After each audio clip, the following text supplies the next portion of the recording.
ಯೇಸುವಿಗೆ ಸ್ತೋತ್ರ. ಇಂದು 22 ಆಗಸ್ಟ್ 2025. ಎಲ್ಲರಿಗೂ ಸುಪ್ರಭಾತ.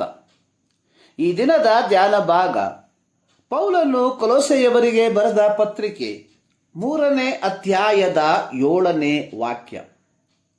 ಪೂರ್ವದಲ್ಲಿ ನೀವು ಸಹ ಈ ದುರ್ಭಾವಗಳ ಅಧೀನದಲ್ಲಿದ್ದು ಈ ಕೆಲಸಗಳನ್ನು ನಡೆಸುತ್ತಿದ್ದೀರಿ.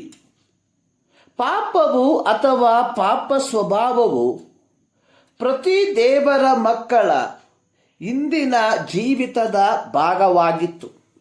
ರೋಮಾಪತ್ರಿಕೆ 3ನೇ ಅಧ್ಯಾಯದ 23ನೇ ವಾಕ್ಯದಲ್ಲಿ ಪೌಲನು ಬರೆದಿರುವಂಥದ್ದು, ಎಲ್ಲರೂ ಪಾಪ ಮಾಡಿ ದೇವರ ಮಹಿಮೆಯನ್ನು ಹೊಂದದೆ ಹೋಗಿದ್ದಾರೆ.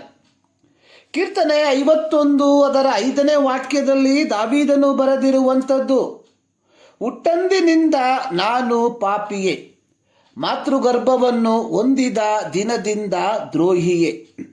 ಈ ಪಾಪದ ಅಥವಾ ಪಾಪದ ಸ್ವಭಾವದಿಂದ ನಮಗೆ ಬಿಡುಗಡೆ ಅಥವಾ ಸ್ವಾತಂತ್ರ್ಯ ಲಭಿಸಿರುವಂಥದ್ದು ಯೇಸು ಕ್ರಿಸ್ತನನ್ನು ನಂಬುವುದರಿಂದ. ರೋಮಾಪತ್ರಿಕೆ 3ನೇ ಅಧ್ಯಾಯ 22ನೇ ವಾಕ್ಯ.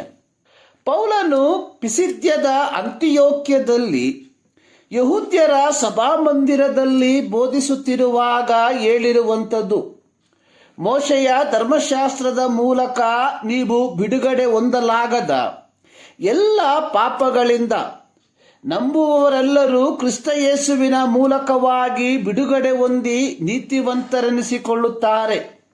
ಅಪೊಸ್ತಲರ ಕೃತ್ಯ 13ನೇ ಅಧ್ಯಾಯ 39ನೇ ವಾಕ್ಯ. ಕೊಲೊಸೆ ಸಭೆಯ ವಿಶುದ್ಧರು ಎಪಫ್ರನ ಮೂಲಕ ಸತ್ಯೋಪದೇಶವನ್ನು ಕೇಳಿಸಿಕೊಳ್ಳುವ ಮೊದಲು ಭೂಸಂಬಂಧವಾದ ಭಾವಗಳಲ್ಲಿ ಜೀವಿಸುವಂತವರಾಗಿದ್ದರು. ಪೌಲನು ಕೊಲೊಸ್ಸೆ ಸಭೆಯ ವಿಶುದ್ಧರಿಗೆ ಹೇಳುವಂಥದ್ದು, ಪಾಪದಲ್ಲಿ ಬದುಕಿದ್ದು ಹೇಗಿತ್ತೆಂಬುದು ನಿಮಗೆ ಸ್ವಲ್ಪ ಮಟ್ಟಿಗೆ ತಿಳಿದದೆ. ಈ ಪಾಪಮಯ ಜೀವಿತವನ್ನು ನೀವು ದ್ವೇಷಿಸಿದರ ಫಲವಾಗಿಯೇ ಕ್ರಿಸ್ತನ ಬಳಿಗೆ ಬಂದಿರುವಿರಿ. ಹೀಗಿರಲಾಗಿ ದುರ್ಬೋಧಕರ ರಂಜನೆಯ ಮಾತುಗಳಿಗೆ ಮೋಹಿತರಾಗಿ ತಿರುಗಿ ನಿಮ್ಮನ್ನೇ ಭೂಸಂಬಂಧವಾದ ಭಾವಗಳಿಗೆ ಗುಲಾಮರನ್ನಾಗಿ ಮಾಡಿಸಿಕೊಳ್ಳಬೇಡಿ. ಚಾರ್ಲ್ಸ್ ಸ್ಪರ್ಜನ್ ರವರು ಹೇಳಿರುವಂಥದ್ದು, ಕ್ರೈಸ್ತನೇ, ಪಾಪಕ್ಕೂ ನಿನಗೂ ಏನು ಸಂಬಂಧ?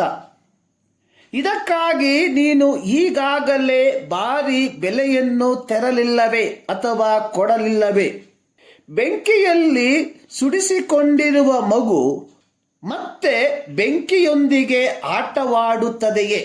ಆತ ಮುಂದುವರಿಸಿ ತನ್ನ ಹೇಳಿಕೆಯನ್ನು ಮುಕ್ತಾಯಗೊಳಿಸಿರುವಂಥದ್ದು, ಕ್ರೈಸ್ತನೇ, ನಿನ್ನ ಹಿಂದಿನ ಯಾವ ನೆನಪುಗಳಾಗಲಿ ನಿನ್ನನ್ನು ತಿರುಗಿ ಪಾಪವೆಂಬ ಬಲೆಯಲ್ಲಿ ಬೀಳದಂತೆ ತಡೆಯಲಿ.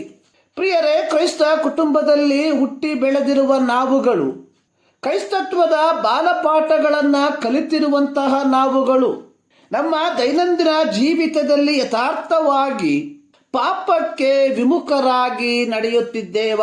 ಈ ಮುಂಜಾನೆಯಲ್ಲಿ ಸರ್ವಶಕ್ತನಾದ ದೇವರು ಈ ಮಾತುಗಳ ಮೂಲಕ ನಿಮ್ಮನ್ನು ಆಶೀರ್ವದಿಸಲಿ.